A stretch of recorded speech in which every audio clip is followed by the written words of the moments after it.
Bonjour. Un pied dans le Cap Sizun, un pied chez les Pennes-Sardines, un pied au Pays Bigoudin. Autant dire que la 7e circonscription du Finistère, la circonscription de Douarnenez-Pont-l'Abbé, n'est pas très simple. Nous sommes en compagnie d'Hubert Orion, chef de la rédaction locale du Télégramme à Douarnenez, qui va nous parler un peu de la physionomie particulière de cette circonscription. Bonjour Hubert. Bonjour Olivier. Alors, comment se présente ce premier tour de législative ?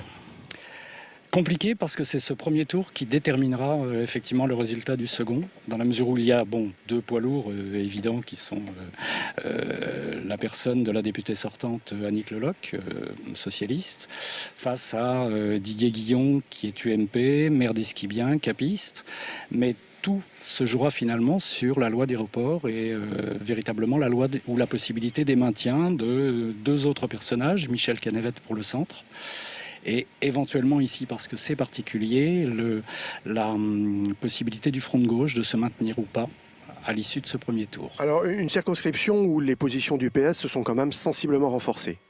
Oui, disons que d'une certaine manière, toute la circonscription a quand même été bien à gauche et bien ancrée à gauche, mais si on se réfère aux élections nationales, effectivement, et aux dernières présidentielles, pratiquement 58% au deuxième tour allaient pour les voix de Hollande. Ce qui fait qu'effectivement, une gauche très très solide, maintenant, au moins sur le papier. Et avec d'autres personnages, le Front de gauche, par exemple, le Front de gauche qui a réussi à faire 15% au premier tour, ce qui est très très important si on fait le cumul des voix de gauche tout simplement sur le papier.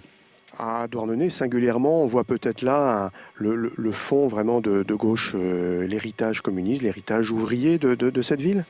Héritage ouvrier, oui, mais ça fait partie de l'histoire. Les choses ont quand même évolué. Héritage de gauche, c'est certain. Les douarnenistes sont quand même très marqués, effectivement, par la gauche, multiple et multiforme. Hein, pas forcément la gauche. Et puis cette culture peut-être de l'opposition, parce que la circonscription a quand même l'art de se démarquer un petit peu des autres et d'être un peu toujours contre. De jouer en opposition, c'est un peu le cas de Douarnenez, oui, c'est assez particulier. Plus Douarnenez. Mais il est vrai aussi que dans le rapport des voix et au niveau des électeurs, Douarnenez, c'est véritablement le poids lourd. C'est d'ailleurs Douarnenez qui, aux dernières législatives, a fait basculer la tendance, puisqu'on attendait Hélène Tanguy en première position face à Annick Leloc, et c'est Douarnenez qui a fait gagner Annick Leloc, alors que Annick Leloc est pour la biste. Donc Annick Leloc, candidate sortante, qui brique un deuxième mandat. C'est cela. Face à elle, Didier Guillon, donc qui souffre peut-être d'un petit déficit de notoriété.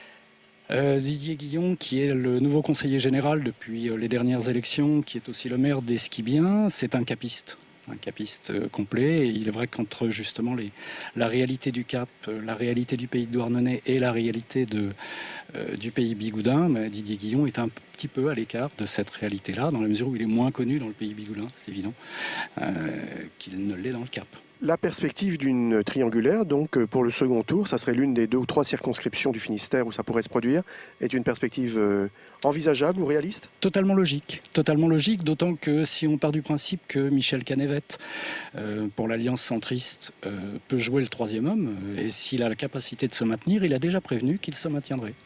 Voilà, donc du suspense et de l'action en perspective dans cette 7e circonscription du Finistère. Tout à fait, du suspense, un grand suspense. Merci Hubert, à bientôt. Merci.